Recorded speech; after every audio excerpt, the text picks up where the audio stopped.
We are live. Happy Monday and happy And birthday to Richard the Richard. Third, Richard, Yeah. Richard of House York. Richard of Uh, House York was born on this date 571 years ago or something like that. you look good for that age. I thank you.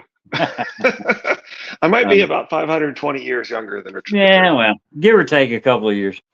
Yep. All right. I am old new dude, and birthday boy is. Richard York, Asher's trueborn son.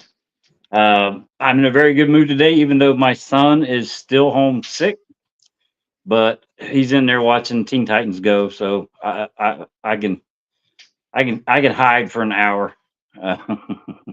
Uh, this is a Storm of Swords, Tyrion 1. And just to go ahead and get to it, we start with the brains of the operation, which is birthday boy Richard. He will say what he saw in the chapter, and then I will jump in with my stupid stuff. So take it away, Richard. Thank you, sir. Mhm. Storm 4, Tyrion 1. You are done with whores. The next one I find in your bed, I'll bang. I mean, hang. I get those confused. Thank you, Chris. Otherwise, kids went apple picking this weekend. Sounds fun. ah, He woke to the creak of old iron hinges. So hinges often imply symbolic others or Euron Greyjoy. So kind of implying that the walls, we're told the walls, the hinge of the world, and that Euron seems to be the one who opens hinges. Toodles thinks Bronn is Balon and Euron's older brother Meryn. So it is kind of suspicious to see Bronn referred to symbolically here as either undead and or Euron Greyjoy. I'm not really convinced, but the symbolism sure seems consistent with Toodle's interpretation here. Thank you, trust the thank you, Lady symbolism. Crystal. Sorry? Trust the symbolism. Trust the symbolism. I heard that in some video series once. Yeah, no, all 7 episodes, I think. Who, he croaked. At least he had his voice back, raw and hoarse though it was. The fever was still on him, and Tyrion had no notion of the hour. How long had he slept this time? He was so weak, so damnably weak. Who, he called again more loudly. Torchlight spilled through the open door, but within the chamber the only light came from the stub of a candle beside his bed. 2. When he saw a shape moving toward him, Tyrion shivered. Here in Maegor's holdfast, every servant was in the queen's pay, so any visitor might be another of Cersei's cat's paws, sent to finish the work Sir Mandon had begun. Uh-huh. You really think he'd be alive if that were the case? Anyway. Yeah. Then the man stepped into the candlelight, got a good look at the dwarf's pale face, and chortled. Cut yourself shaving, did you? Tyrion's fingers went to the great gash that ran from above one eye down to his jaw, across what remained of his nose. The proud flesh was still raw and warm to the touch. With a fearful big razor, yes. Ron's coal-black hair was freshly washed and brushed straight back from the hard lines of his face, and he was dressed in high boots of soft, tooled leather, a wide belt studded with nuggets of silver, and a cloak of pale green silk. Across the dark gray wool of his doublet, a burning chain was embroidered diagonally in bright green thread. Where have you been? Tyrion demanded of him. I sent for you. It must have been a fortnight ago. 4 days ago, more like, the sellsword said. And I've been here twice and found you dead to the world. Kind of surprised George didn't say 3 days. Not dead, though my sweet sister did try. So perhaps he should not have said that aloud, but Tyrion was past caring. Cersei was behind Sir Mandon's attempt to kill him. He knew that in his gut. What's that ugly thing on your chest? So our characters are usually wrong, and the story has some delicious irony and great parallels to Ned if Dorcas sent Sir Mandon. But more importantly, like Tyrion right here is saying, "My sweet sister did try," and then later on he's going to be like saying that he can't speak freely here or something. And it's like, you already said it. Yeah, Anyway. it's out there. Yep. Bronn grinned. My nightly sigil, a flaming chain, green on a smoke gray field.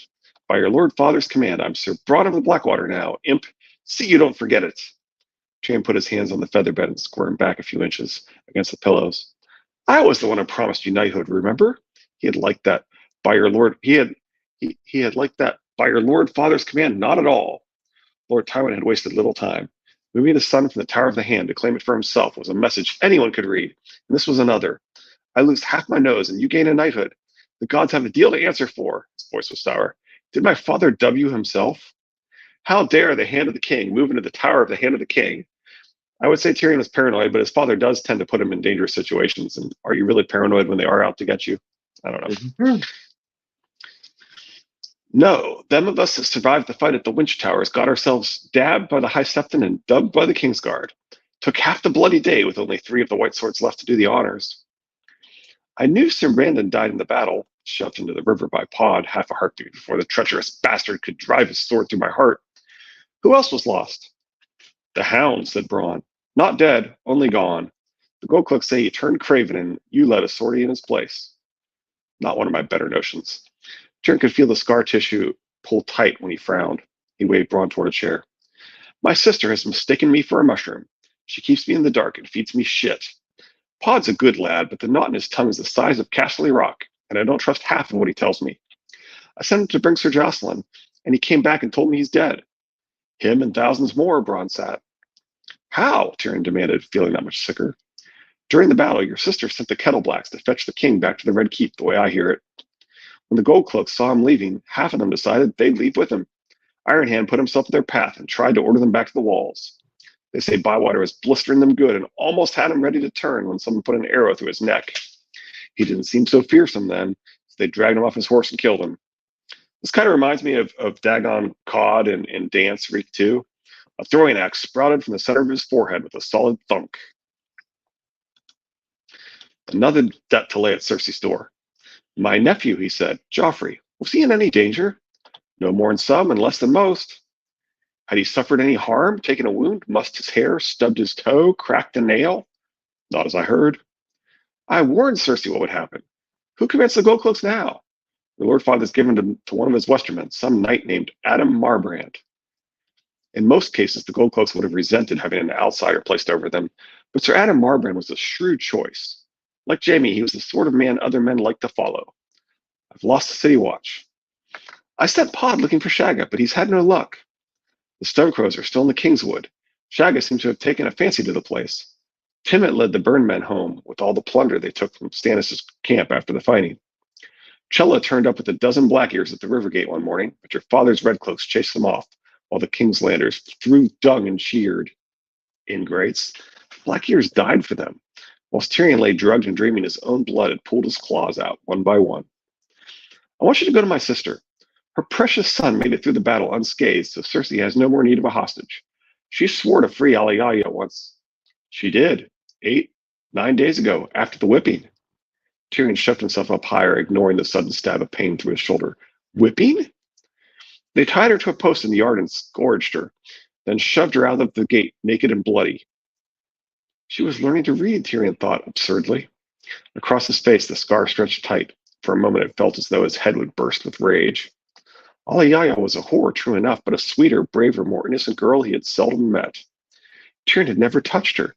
She'd been no more than a veil to hide Shay. In his carelessness, he'd never thought what the role might cost her. I promised my sister I would treat Tommen as she treated Alayaya, he remembered aloud. He felt as though he might retch. How can I scourge an 8-year-old boy? But if I don't, Cersei wins. Okay, Alayaya, that is the theorized daughter of Tywin, correct? No. That's there's a blonde there that's supposed to be Tywin's. Okay, I was thinking that the daughter of the woman that was in charge of the place. I don't think so. Was suspected. I don't think that was the rumor, but Okay. Maybe. I mean, Or it maybe would make sense if that room belongs to Alayaya, whatever her name is. Right. Her mother, who runs the place, Yeah. chances are that would have been her room, and she gave that room with that secret to her daughter, which would potentially mean that the Chitara, whatever. I'm bad with names. Chitaya, yeah. Yeah. That's the one that Tywin laid with, and then the daughter that just got whooped is the actual secret daughter of Tywin, not. Yeah, that does add more irony if he's actually whipping his own kid. Yeah. Well, I mean, what is it, Dancy or whatever, the blonde that tries to get Tyrion's attention? we have no. We don't meet the mother. I don't think we hear anything about. Oh, Uh-oh. yeah, you came Yeah. back. We don't hear any backstory on the mother, so her being the secret daughter, in my mind, doesn't make a whole lot of sense. No, you're right. I mean, that gives us more irony if it's actually yeah. So Right. usually So, I mean, that's my preferred interpretation. uh, And thank the gods, Tyrion never predator. this is true. Well, in this book, I mean, you never know, but I mean, we have the mother on page. We know the mother is there, so it would make sense that the room with the secret she gave to her daughter to protect because it was her room at one I mean, time. I can certainly see that that's just the room they use when they need someone to to go in and out, Yeah, but I and that don't Tyler think that was they coming would in trust. there, but I don't think she would trust anybody else in there because it's King's Landing. yeah, So maybe. everybody is somebody else's puppet. So the only person that the mother would trust would be the daughter. Okay. Yep. Gendry almost rings Bella's bell, right? Yep. Um, When you might so need to check into George's history with his family. You never know. yeah, you do wonder. He has a couple sisters, I think. Uh-oh. Of course, Tyrion is his father's son, and he's hypocritically going to lie about this in a bit. But he specifically is disgusted by the fact that he's going to have to, in order to avoid Cersei winning, he's going to have to whip Tommen, and then he's going to just lie about this here really soon. Yeah. You don't have Tommen, Bronn said bluntly. Once she learned that Iron Hand was dead, the Queen sent the Kettleblacks after him, and no one at Rosby had the balls to sustain them nay. Another blow, yet a relief as well, he must admit. He was fond of Tommen. The Kettleblacks were supposed to be ours, he reminded Bronn with more than a touch of irritation. They were, so long as I could give them 2 of your pennies for every one they had from the Queen, but now she's raised the stakes. Osney and Ostred were made knights after the battle, same as me. Gods know what for, no one saw them do any fighting. My hirelings betray me. My friends are scourged and shamed, and I lie here rotting, Tyrion thought. I thought I won the bloody battle. Is this what triumph tastes like? Is it true that Stannis was put to rout by Renly's ghost? Bronn smiled thinly. From the winch towers, all we saw was... Oh. Yeah, you kind of stopped on my side.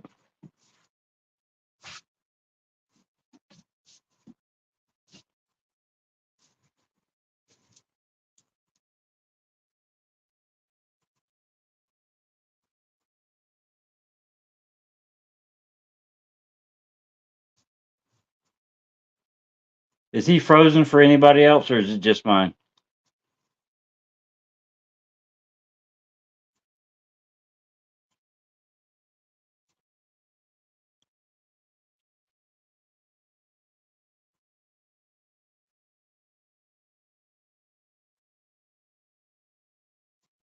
All right, thanks, Chris.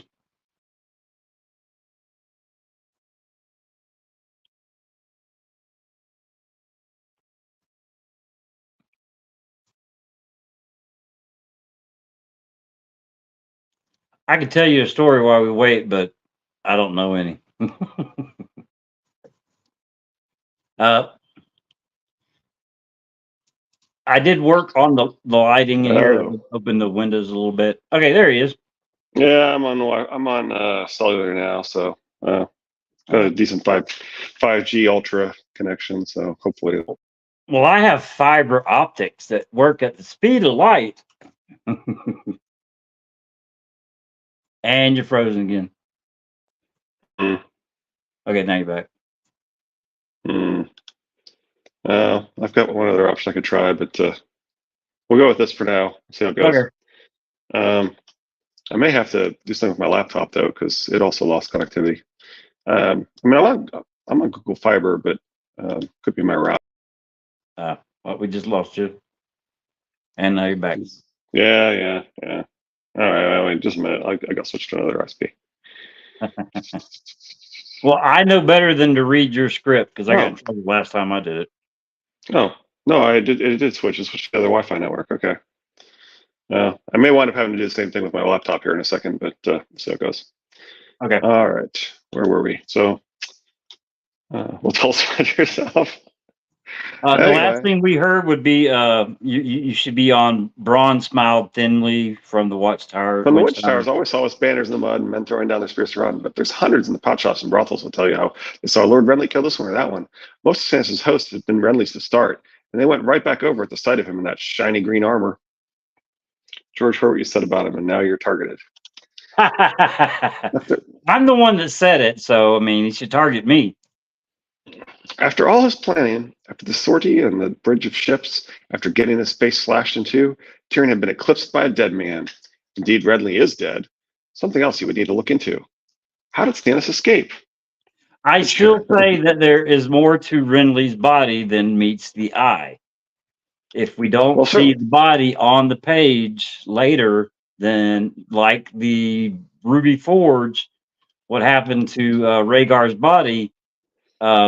If it was love that Thoros Amir used to resurrect the Dondarrion, then love from Renly or from Loras could possibly resurrect Renly.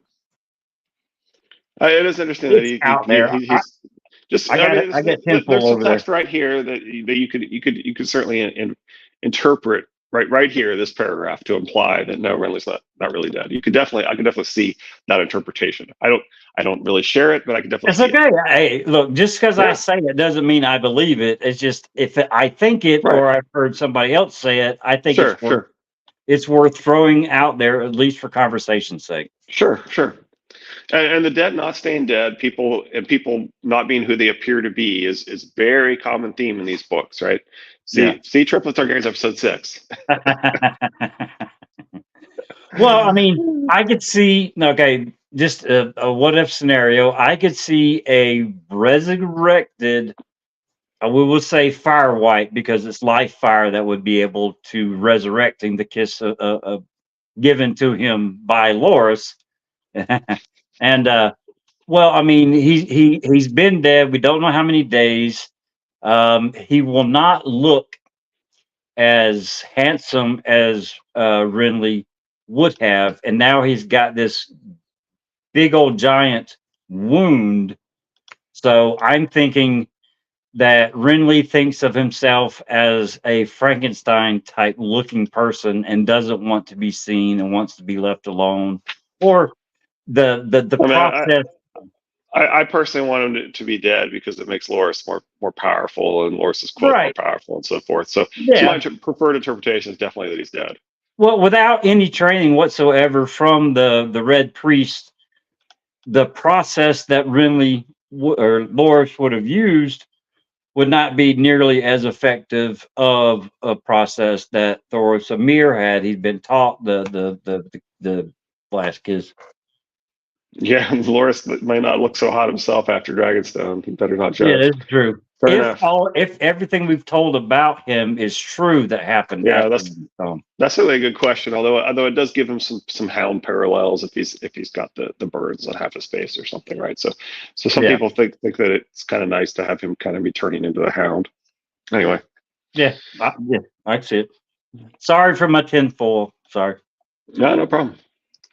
As I said, I think it's kind of it's kind of reminding us of this theme of ambiguity and people not being who they appear to be and people not staying dead when you think they're dead, right? Yep. Which is a common theme. George, I want to say, has even said it that even if somebody sees somebody dies, doesn't necessarily mean that person died. We saw Mance die. Hello, sorry I'm late, despite the fact that literally no one else was affected. We appreciate it. Hey, Valencar.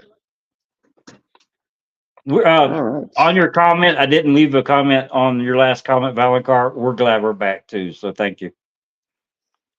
We will never get over it, Pod. His Lassetti kept their galleys out in the bay beyond our chain. When the battle turned bad, they put in along the bay shore and took off as many as they could. Men were killing each other to get aboard toward the end. We may see this scene play out again. For example, if the Exodus theory is correct, which the coconut god has pushed. Then Jon will lead people onto boats fleeing from the others. And I think there's some. I think that actually already has happened some other times here as well, but I'm not sure. Anyway, offense taken. Missed the streams. What of Robb Stark? What has he been doing? There's some of his wolves burning their way toward Duskendale. Your father is sending this Lord Tarley to sort them out. I'd half a mind to join him. It said he's a good soldier and open-handed with the plunder. Thought of losing Bronn was the final straw. No, your place is here. You're the captain of the Hand's guard. You're not the Hand, Bronn reminded him sharply. Your father is, and he's got his own bloody guard. What happened to all the men you hired for me? Some died at the Winch Towers. That uncle of yours, Sir Kevin, he paid the rest of us and tossed us out. How good of him, Tyrion said acidly. Does that mean you've lost your taste for gold? Not bloody likely. Good, said Tyrion, because as it happens, I still have need of you. What do you know of Sir Mandon Moore? Bronn laughed. I know he's bloody well drowned. I owe him a great debt, but how to pay it? He touched his face, feeling the scar. I know precious little of the man, if truth be told. He had eyes like a fish and wore a white cloak. What else do you need to know? Everything, said Tyrion, for a start. What he wanted was proof that Sir Mandon had been Cersei's, but he dare not say so aloud. This is what we were talking about earlier. In the Red Keep, a man did best to hold his tongue. There were rats on the walls, little birds who talked too much, and spiders. Help me up, he said, struggling with the bedclothes. It's time I paid a call on my father, and past time I let myself be seen again. As we said, he already accused Cersei in the beginning of the chapter. But sure, be coy now. I think Tyrion's not fully himself yet in terms of his brain may not really be with it here. Yeah, we still don't know how much.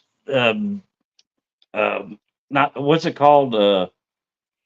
The dream wine or milk of the poppy or what way he's taken. So yeah, he's definitely doesn't got his feet underneath him again yet. Yeah, and the pain and so forth, right? That kind of reminds me of Sansa saying that you know his Ned's head was cloudy and all this stuff, right? Anyway. Now, okay, this is one of many attempts that are made on Tyrion, and I, like other mainstream theories out there, agree that the Purple Wedding was intended to kill Tyrion. Are we sure that Cersei is the one that's behind the attempt on Tyrion here? No, I think Dorcas is. Okay. Because it creates more parallels it creates more irony with the investigation and how he works with Dorcas to try and figure out about Mandon Moore and so forth here. Well, I mean, in George's world, that makes sense because the one person that was supposedly helping Tyrion the most was Dorcas. Right. So it would be, in George's mind, the least likely suspect to be the one that tried to kill him would be Dorcas. And she's specifically told that he shouldn't be trusting him. He's right by Cersei actually, but kind of like Catelyn warning. Well, I mean, I know you brought kind of the other way around, right? Littlefinger specifically said you shouldn't trust me, right? Right. Well, I mean, you've pointed out that Tyrion's story and Ned's story kind of mirrors each other. The person that was helping Ned the most is the person responsible for Ned's downfall. Right. And that would be the same in this situation. Well, and Dorcas, and a Lannister has been ruling competently, first there, and then he gives Tyrion detailed instructions on how to shoot Tywin. He personally takes out Kevin, right? So having Dorcas be behind all of these Lannister removals, competent Lannister in charge removals, makes a lot of sense to me. Yep. Now I do think it is Littlefinger that tried to kill Tyrion at the Purple Wedding using the Tyrells as his cat spawn, making it think it was their idea and that they were doing it to free up Sansa to marry the Lord of Highgarden. But I actually think it was Littlefinger all along because he knew there would be the disruption to the wedding to sneak Sansa away. He needed Sansa unwed so she could remarry. So, but that's for another chapter. So Lady Thistle tags Lizzie and says the bad guy inserted themselves in the investigation. Anyway, such a pretty sight, mocked Braun. What's half a nose on a face like mine? But speaking of pretty, is Marjorie Tyrell in King's Landing yet? No, she's coming though, and the city's mad with love for her. The Tyrells have been carting food up from Highgarden and giving it away in her name. Hundreds of wains each day. There's thousands of Tyrell men swaggering about with little golden roses sewn on their doublets, and not a one is buying his own wine. Wife, widow, or whore, the women are all giving up their virtue to every peach-fuzz boy with a gold rose on his teat. The Tyrells are much better at PR than Tyrion is. Yes, without a doubt. They spit on me and buy drinks for the Tyrells. Tyrion slid from the bed to the floor. His legs turned wobbly beneath him. The room spun, and he had to grasp Braun's arm to keep from pitching headlong into the rushes. Pod, he shouted. Podrick Payne, where in the seven hells are you? Payne gnawed at him like a toothless dog. Tyrion hated weakness, especially his own. It shamed him, and shame made him angry. Pod, get in here! The boy came running. When he saw Tyrion standing and clutching Braun's arm, he gaped at them. My lord, you stood. Do you need wine? Dream wine? Should I get the maester? He said you must stay abed. He said you must stay. Abed, I mean. I've stayed abed too long. Bring me some clean garb. Garb? How the boy could be so clear-headed and resourceful in battle and so confused at all other times Tyrion could never comprehend. Clothing, he repeated. Tunic, doublet, breeches, hose. For me. To dress in. So I can leave this bloody cell. It took all three of them to clothe him. Hideous though his face might be, the worst of his wounds was the one at the juncture of shoulder and arm, where his own mail had been driven back into his armpit by an arrow. Pus and blood still seeped from the discolored flesh whenever Maester Frenken changed his dressing, and any movement sent a stab of agony through him. So we have tear symbolism for Tyrion. How appropriate. His worst wound from his previous battle was also an arm wound to his elbow. In the end, Tyrion settled for a pair of breeches and an oversized bedrobe that hung loosely about his shoulders. Braun yanked his boots onto his feet, while Pod went in search of a stick for him to lean on. He drank a cup of dream wine to fortify himself. The wine was sweetened with honey, with just enough of the poppy to make his wounds bearable for a time. Even so, he was dizzy by the time he turned the latch, and the descent down the twisting stone steps made his legs tremble. He walked with the stick in one hand and the other on Pod's shoulder. A serving girl was coming up as they were going down. She stared at them with wide, white eyes, as if she were looking at a ghost. The dwarf has risen from the dead, Tyrion thought. And look, he's uglier than ever. Run, tell your friends. Maegor's Holdfast was the strongest place in the Red Keep, a castle within the castle, surrounded by a deep, dry moat lined with spikes. The drawbridge was up for the night when they reached the door. Sir Meryn Trant stood before it in his pale armor and white cloak. Lower the bridge, Tyrion commanded him. The Queen's orders are to raise the bridge at night. Sir Meryn had always been Cersei's creature, and Sir Mandon was not. The Queen's asleep, and I have business with my father. There was magic in the name of Lord Tywin Lannister. Grumbling, Sir Meryn Trant gave the command, and the drawbridge was lowered. A second Kingsguard knight stood sentry across the moat. Sir Osmond Kettleblack managed to smile when he saw Tyrion waddling toward him. Feeling stronger, my lord? Much. When's the next battle? I can scarcely wait. When Pod and he reached the Serpentine Steps, however, Tyrion could only gape at them in dismay.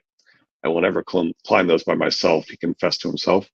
Swallowing his dignity, he asked Braun to carry him, hoping against hope that at this hour there would be no one to see and smile, no one to tell the tale of the dwarf being carried up the steps like a babe in arms.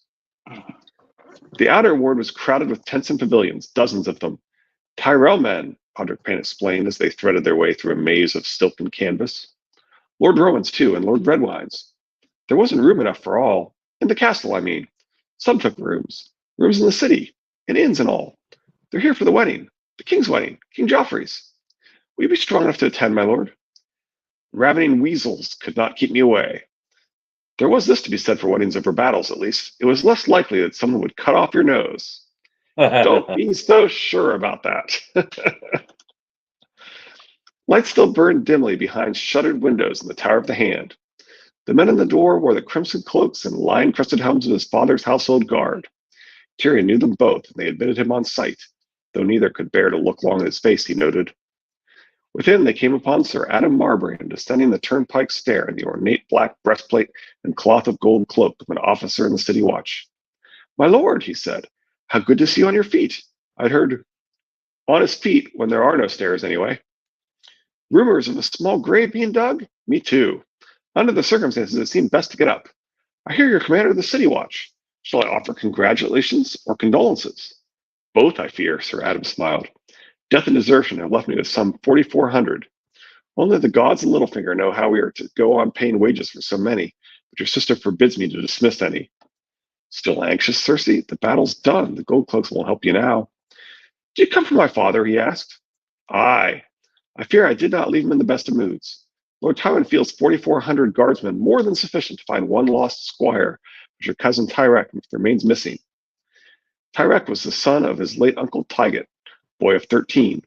He had vanished in the riot, not long after wedding the Lady Ursande, I don't know, a suckling babe who happened to be the last surviving heir of House Hayford, and likely the first bride in the history of the Seven Kingdoms to be widowed before she was weaned. I couldn't find him either, confessed Tyrion. He's feeding worms, said Bronn with his usual tact. Ironhand looked for him, and the eunuch rattled a nice fat purse. They had no more luck than we did. Give it up, sir. So Littlefinger has him, we know. See the Dragon Demands video, what happened to Tyrek Lannister. With Bronn telling them to give it up, is Bronn possibly working for Littlefinger? That is a possibility. It does make himself. It does make himself available to Tyrion. He makes it think that it's just about the gold, but there's more gold to be made from Cersei than Tyrion at this time. So yeah, and he's the Kettle Black go-between, right? He's the one who's been working with the Kettle Blacks. We know the Kettle Blacks are actually Peter's. So yeah, Littlefinger. Again, it's whoever is helping Tyrion the most. Chances are is well, and we know somebody told stabbed him in the back, and somebody told Littlefinger about Tysha and exactly the details there, right? And I know Cersei's been open about the fact that he was previously married. She's said that in front of lots of people, so it doesn't seem to be a secret. But the fact that he has the details about the guards, I don't know that very many people have that information other than Bronn and Shay. Yeah. So anyway, yeah, I agree. I think Bronn is working for Littlefinger. Now, the only thing that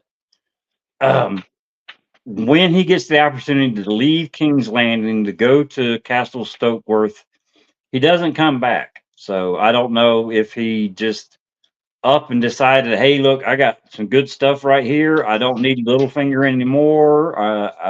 I'm good on my own. I don't know if that'll come back to bite him. But yeah, I think at this point, Bronn is probably working for Littlefinger. Sir Adam gazed at the sellsword with distaste.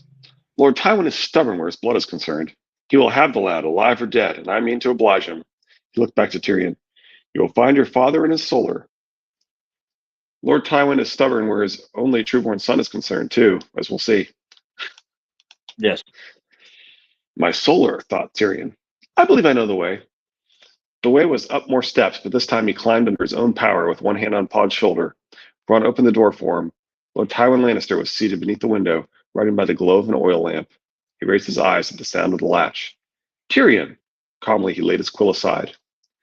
I'm pleased you remember me, my lord. Tyrion released his grip on Pod, leaned his weight on the stick, and waddled closer. Something is wrong, he knew at once. Sir Bronn, Lord Tywin said, Podrick, perhaps you had best wait without until we are done. The look Bronn gave the hand was little less than insolent. Nonetheless, he bowed and withdrew, with Pod on his heels. The heavy door swung shut behind them. Tyrion Lannister was alone with his father. Even the windows of the solar shuddered against the night. The chill in the room was palpable. What sort of lies has Cersei been telling him? The look from Bronn, possibly if he's working for Littlefinger, is now he's not included in this conversation. So it's a conversation between Tywin and Tyrion that Bronn can't go back and tell Littlefinger about. Well, and he specifically hates Tywin because of the story of Tysha. Right? We know he does. Kind of further emphasizing that that's really affected Bronn, right? And likely to be passed on perhaps to his boss. Anyway. The Lord of Castle Rock was as lean as a man 20 years younger, even handsome in his austere way. Stiff blonde whiskers covered his cheeks, framing a stern face, a bald head, a hard mouth. About his throat he wore a chain of golden hands, the fingers of each clasping the wrist of the next. That's a handsome chain, Tyrion said, though it looked better on me. Is But it Tywin ignored this. Tywin the only bald Lannister that we know of? That's a good question. I don't know. Well, I mean, Jamie's 35, 40, and apparently not losing any of his hair, even though he shaved it, which would give the appearance of possibly his bald father, but he's not losing his hair. And in this story, hair and Oh, heredity and all that kind of stuff. oh, and it makes him a parallel to Egg because he's the son of the Targaryen king, hiding his identity by shaving his head. And Yep. I really thought that through. Anyway, Lord Tywin ignored the sally. You had best be seated. Is it wise for you to be out of your sick bed? I am sick of my sick bed. Tyrion knew how much his father despised weakness. He claimed the nearest chair. Such pleasant chambers you have. Would you believe it? While I was dying, someone moved me to a dark little cell in Magor's. The Red Keep is overcrowded with wedding guests. Once they depart, we will find you more suitable accommodations. Late Thistle says, nice. I rather like these accommodations. Have you set a date for this great wedding? Joffrey and Marjorie shall marry on the first day of the new year, which, as it happens, is also the first day of the new century. The ceremony will herald the dawn of a new era. New Lannister era, thought Tyrion. Is it, though? Oh, bother. I fear I've made other plans for that day. Did you come here just to complain of your bedchamber and make your lame japes? I have important letters to finish. Important letters, to be sure. Some battles are won with swords and spears, others with quills and ravens. Spare me these coy reproaches, Tyrion. I visited your sickbed as often as Maester Balabar would allow it when you seemed like to die. He steepled his fingers under his chin. Why did you dismiss Balabar? Tyrion shrugged. Maester Franken is not so determined to keep me insensate. Balabar came to the city in Lord Redwine's retinue. A gifted healer, it said. It was kind of Cersei to ask him to look after you. She feared for your life. Feared that I might keep it, you mean? Doubtless that's why she's never once left my bedside. Don't be impertinent. Cersei has a royal wedding to plan. I'm waging a war, and you have been out of danger for at least a fortnight. Lord Tywin studied his son's disfigured face, his pale green eyes unflinching. Though the wound is ghastly enough, I'll grant you. What madness possessed you? The foe was at the gates with a battering ram. If Jaime had led the sortie, you'd call it valor. Jaime would never be so foolish as to remove his helm in battle. I trust you killed the man who cut you. Really? Jaime would never remove his helm in battle? That's strange, because I think we saw Jaime in exactly one battle. From game Catelyn 10, even at a distance, Sir Jaime Lannister was unmistakable. The moonlight had silvered his armor and the gold of his hair and turned his crimson cloak to black. He was not wearing a helm. This is the best symbolic clue in A Song of Ice and Fire, indicating Jaime is a secret Targaryen, telling us how to symbolically identify the other major secret Targaryen in the story. See Triple Targaryens episodes 5 and 7. Oh, the wretch is dead enough, though it had been Podrick Payne who killed Sir Mandon, shoving him into the river to drown beneath the weight of his armor. A dead enemy is a joy forever, Tyrion said blithely, though Sir Mandon was not his true enemy. The man had no reason to want him dead. He was only a cat's paw, and I believe I know the cat. She told him to make certain I did not survive the battle. Without proof, Lord Tywin would never listen to such a charge. Why are you here in the city, father? He asked. Shouldn't you be off fighting Lord Stannis or Robb Stark or someone? And the sooner the better. Four and 5, says Lizzie. Until Lord Redwine brings his fleet up, we lack the ships to assail Dragonstone. It makes no matter. Stannis Baratheon's son set on the Blackwater. As for Stark, the boy is still in the west, but a large force of Northmen under Helmund Tallhart and Robert Glover are descending toward Duskendale. I've sent Lord Tarley to meet them, while Sir Gregor drives up the King's Road to cut off their retreat. Tallhart and Glover will be caught between them, the third of Stark's strength. Duskendale? There was nothing in Duskendale worth such a risk. Had the young wolf finally blundered? Interesting that they've been heading that way, and Tywin knows where they're going.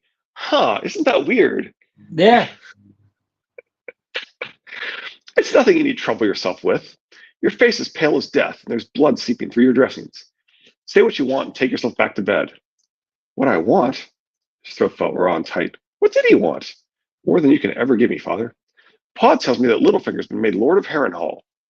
An empty title, so long as Roose Bolton holds the castle for Robb Stark, yet Lord Baelish was desirous of the honor. He did us good service in the matter of the Tyrell marriage. A Lannister pays his debts. The Tyrell marriage had been Tyrion's notion in point of fact, but it seemed churlish to try to claim that now. That title may not be as empty as you think, he warned. Littlefinger does nothing without good reason. But be that as it may, you said something about paying debts, I believe. And you want your own reward, is that it? Very well. What is it you would have of me? Lands, castle, some office? A little bloody gratitude would make a nice start. Lord Tywin stared at him, unblinking. Mummers and monkeys require applause. So did Ares, for that matter. You did as you were commanded, and I'm sure it was to the best of your ability. No one denies the part you played. So did Ares, for that matter, is something that a Tyrion Targaryen fan would point to. Yeah. If Ares is sort of his partial biological father, I would say that he would be a Chimera, not purely a Targaryen. But Right. Anyway, that part I played, what nostrils Tyrion had left must surely have flared. I saved your bloody city, it seems to me. Most people seem to feel that it was my attack on Lord Stannis' flank that turned the tide of battle. Lords Tyrell, Rowan, Redwine, and Tarley fought nobly as well, and told us your sister Cersei who set the pyromancers to making the wildfire that destroyed the Baratheon fleet.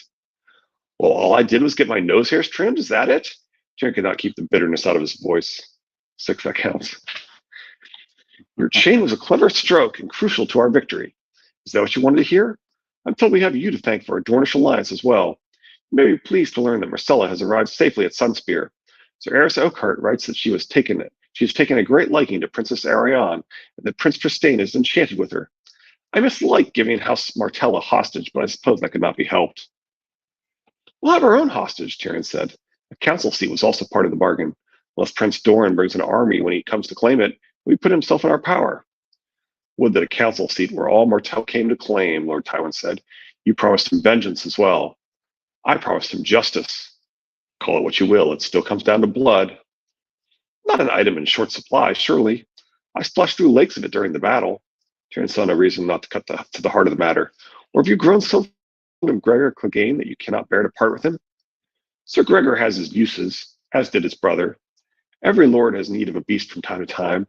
A lesson you seem to have learned, judging from Sir Bronn and those clansmen of yours. Tyrion thought of Timot's burned eyes, Shagga with his axe, Shelyn her necklace of dried ears, and Bronn most of all. The woods are full of beasts, he reminded his father. The alleyways as well. True. Perhaps other dogs would hunt as well. I shall think on it. If there is nothing else. You have important letters, yes. Tyrion rose on unsteady legs, closed his eyes for an instant as a wave of dizziness washed over him, and took a shaky step toward the door. Later, he would reflect that he should have taken a second, and then a third, one step and then another. Instead, he turned. What do I want, you ask? I'll tell you what I want. I want what is mine by rights. I want Casterly Rock. His father's mouth grew hard. Your brother's birthright? The knights of the Kingsguard are forbidden to marry, to father children, and to hold land. You know that as well as I. The day Jaime put on that white cloak, he gave up his claim to Casterly Rock, but never once have you acknowledged it. It's past time. I want you to stand up before the realm and proclaim that I'm your son and your lawful heir. So Ned and Robert clearly believed Jaime would inherit Casterly Rock and become the Warden of the West. It sure seemed like it was a settled matter as far as Ned and Robert were concerned. I don't think Ned would have leapt to that conclusion unless there had been discussion, probably when Robert accepted Jaime as a member of his Kingsguard.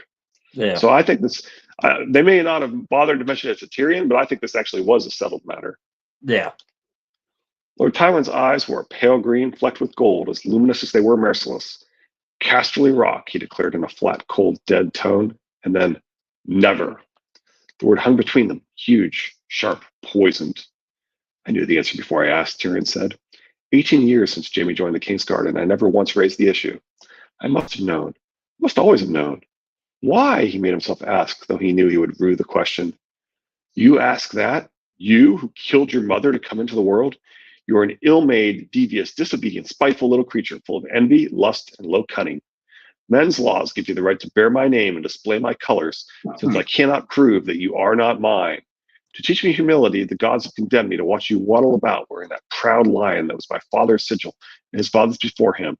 But neither gods nor men shall ever compel me to let you turn Casterly Rock into your whorehouse. Game of Thrones. Lance, whatever his name is, the Chance, the actor who played Tywin. That scene, that paragraph was word for word in the show, and he did an amazing job with it. Charles Dance. Charles Dance, yeah. Valakar says, hard to see what Tyrion was thinking here. Is this where he goes villain? I actually don't think it is. I think it's when he says, I wish I were the monster you all believe at trial. That's where I think he makes a conscious decision to become the villain. That's my personal interpretation. Seeing Shay there at that trial was the nail in the coffin, the straw that broke the camel's back for Tyrion. So yeah, I agree. Tywin seems to have known that seldom, using the past tense, means occasionally. See Triple Targaryen's episode 5. Also, it's interesting that Tywin implies that Robert would have been lawfully required to consider Joffrey trueborn unless he had ironclad proof. That's just kind of because the implication here is he's basically saying that I believe Joanna was continuing to sleep with Aerys, and that you might not be mine. Which, of course, if the Kimmer theory were correct, it would have to be true that she was continuing to sleep with him. Right, as I point out in that episode, if that's one for each god. Yeah, but to renounce a prince that has been born with the name Baratheon his whole life, mm-hmm. I mean, it would have to be more than ironclad proof to take the crown. And I mean, a book, Ned overreacted. Just words in a book would not. Oh, he got an actual confession in front of the gods would. Yeah, I mean, but still, to prove to other people, I mean, there's no iron proof. Right. Would it actually work? Would he actually be able to prove it to other people? But perhaps not. Yeah. My whorehouse. The dawn broke. Tyrion understood all at once where this bile had come from. He ground his teeth together and said, Cersei told you about Alayaya. Is that her name? I confess, I cannot remember the names of all your whores. Who was the one you married as a boy? Tysha, he spit out the answer defiant. And that camp follower in the Green Fork? Why do you care, he asked, unwilling even to speak Shay's name in his presence. I don't, more than I care if they live or die. Tywin is such a liar.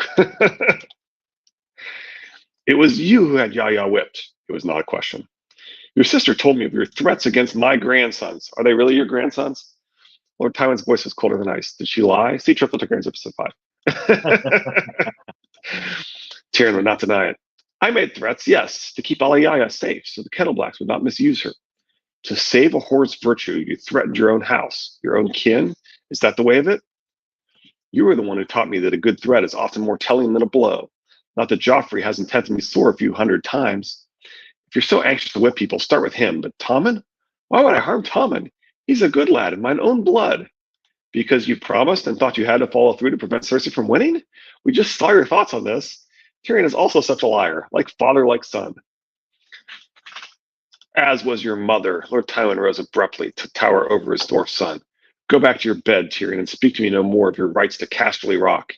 You shall have your reward, but it shall be one I deem appropriate to your service and station. And make no mistake, this was the last time I will suffer you to bring shame onto House Lannister. You are done with whores. The next one I find in your bed, I'll hang, or maybe bang. I get this confused. Up next, Storm 5, Davos 1. Davos does his Swiss Family Robinson Crusoe impersonation. That's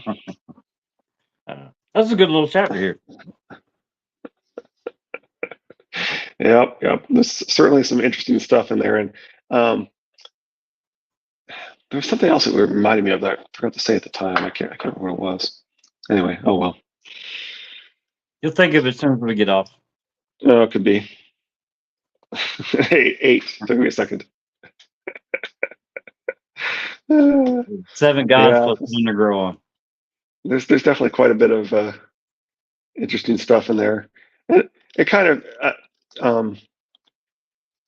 it definitely kind of has this feel with Tyrion that he's I don't know. Anyway, one thing I did want to say was just because it's Richard III's birthday, that I do think it's kind of funny that this is definitely going to be a reference to episode 1. It's kind of funny that George has been pretty freaking obvious that he considers Richard III to be the good guy. First, he casts the primary protagonist of the first book as basically doing the Richard III role and saying the king's children are secretly bastards, right? And then of course he has Stannis pursuing his claim, which he's correctly saying that that the king's heirs were actually secret bastards, right? And then he tells you in interviews which historians he likes, which historical fiction he likes. It's all the people where Richard III is the good guy, right? Right. And then he has Egg doing reforms to help the small folk, which is what really got Richard III killed, was that he was doing reforms to help the small folk. And it's like, so if you want to know what reforms that Egg was doing, just look at Richard III, and there's a big long list. Anyway, his Wikipedia page is pretty good. Yeah. In terms of running through this. Was it the Valonqar that was talking about when Tyrion starts to go dark?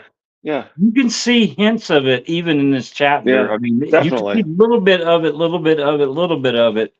But I agree that it is the trial. It is Shay on there that was a bridge too far for him, and the Game of Thrones book 1 Tyrion is no longer there at all. Some could argue he was this way all along, and he was just fooling himself. But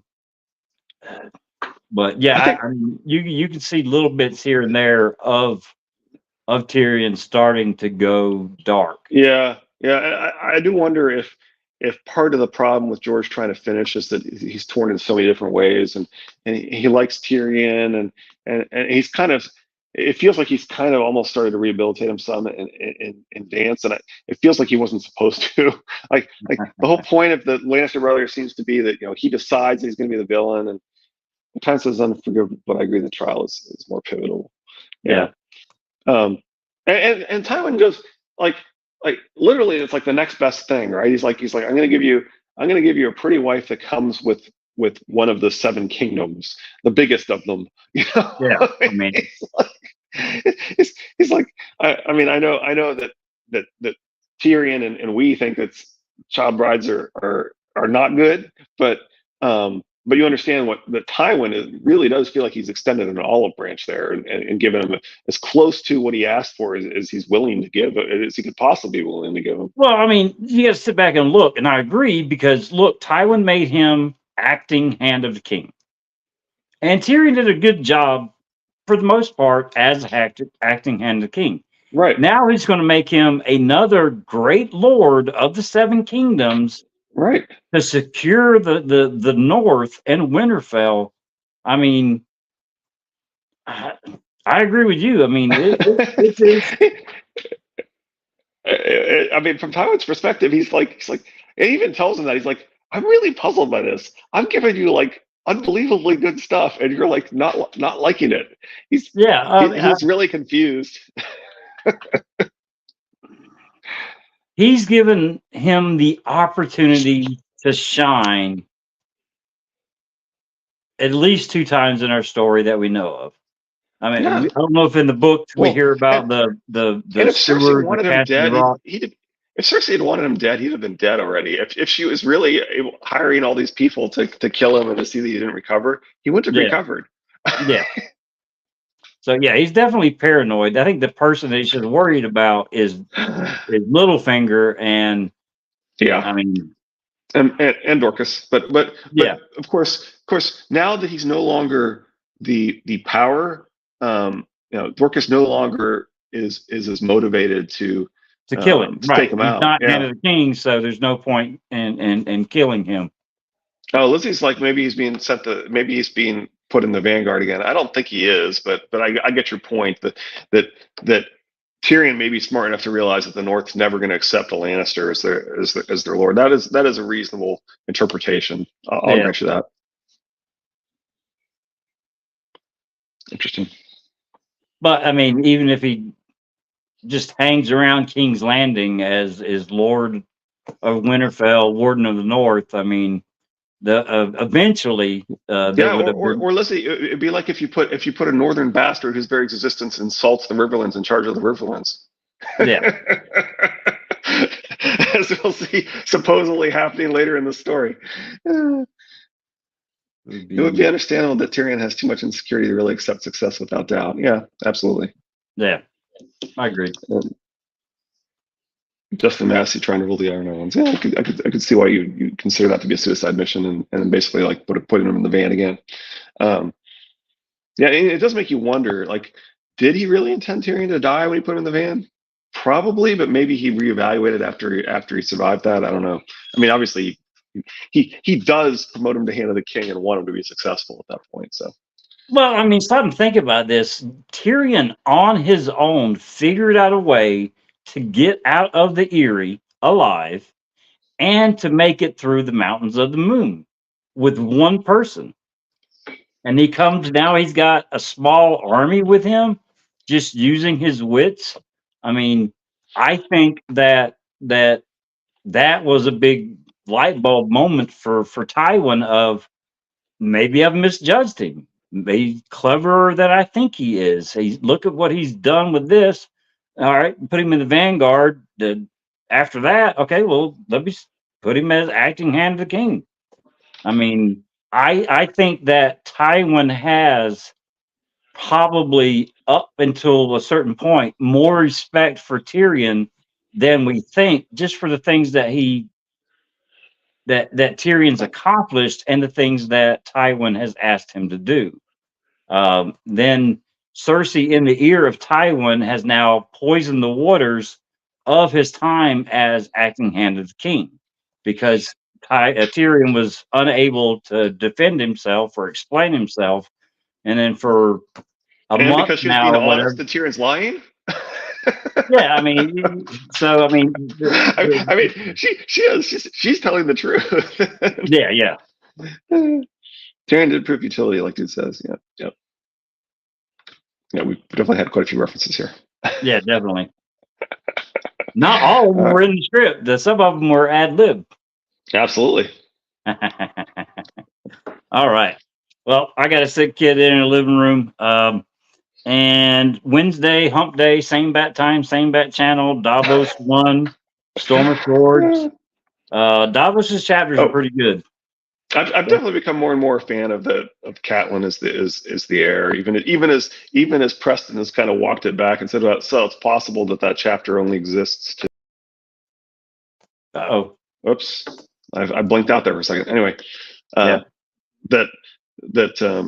he's acknowledged that it's possible that chapter only exists to set up the idea that you can normalize a bastard, and so that when Ramsay is named Bolton, and when Jon is offered Winterfell, that those things that we've been given the exposition that says that this can happen prior to it happening. Right. I think that's one of the purposes it serves, but I also think it's ridiculous that the Riverlands would react that way. That nobody would raise the question of Jon Snow is that she would be. I mean, all of his arguments I think are 100% legitimate. And when you consider the fact that her name is Catelyn, and that her rumored lover's name is Peter, I really do think that with Catherine the Great being somebody who had no ties to Russia, one of the northern powers of our world, taking over Russia, right? I mean, it sure feels like he was planning on her, taking the North all along with her name. Yeah. Anyway. Well, I mean, the old kings of the North were called the Kings of Winter, and if Jon's brought back as an Ice White, he would truly be the King of Winter. Sure. I mean, throwing that out there. I don't disagree that. I mean, I think the reason that he's able to become King of the North is because he's the trueborn son of Ned Stark. I agree. and I think the idea is that of Catelyn being named, it makes it a lot of sense as her being Catelyn the Great and so forth. So anyway, well, I just really like that argument. Jon joining the Night's Watch gives us all this stuff that Jon has gotten to do, and we got to see Jon do it. But George also needed an out to get him out of the Night's Watch. So that is why he had him killed. So now his My watch personal is opinion ended. of this question that the Valakar is asking would be that an Ice White probably can't, but a Fire White probably can, because unlike what some people how some people interpret Beric Dondarrion and Fire Whites, my interpretation is that if you cut them, they bleed out and die. If you suffocate them and hang them, you cut off their oxygen and they die. Right. My interpretation of that is, in fact, that they are all about blood and passion, and that the blood there is symbolically looking black to tie them to the undead and the Ice Whites, Right. but that in fact they are all about blood and passion and love and desire and how so many forth. times had Beric died before we actually got to see his blood? Meaning That was his sixth death, and he still had to bleed out to die. So after that first one, I mean, he's probably 90% regular. He's not decaffeinated yet. So he's been magically resurrected, and when you kill him, he dies and has to be magically resurrected again. So yeah. Anyway, well, I mean, I can see John starting out. I mean, I don't know which way he's going to go, whether it's going to be an Ice White or a Fire White. I'm just saying that I don't like the interpretation that Fire Whites wouldn't be able to procreate, because I think that the implication from what we see in the books actually is that they would be able to. Right. That's and all I agree with Valakar that an Ice White would not be. Ice White probably not. Yeah. So the dingus doesn't work because you need good blood. Right, because all this blood is right. Exactly. Okay. Well, that's plenty for today, I think. On the John Hart on, we'll just end it right there. Oh man. It's all right. But we'll see everybody Wednesday, same bat time, same bat channel, Davos 1. And I appreciate everybody joining. Valakar, it was great for you to catch us live. Mother Rornar, Lady Thistle, Lizzie, Chris, Pod, even though you were late, we'll never get over it. Exactly, Valakar. Whoops. Well. We're switching sides. We're switching sides again. That was my turn then. All right. That's my cue to go. Y'all be good. Take it easy and bye. Have a good one. Bye, Richard.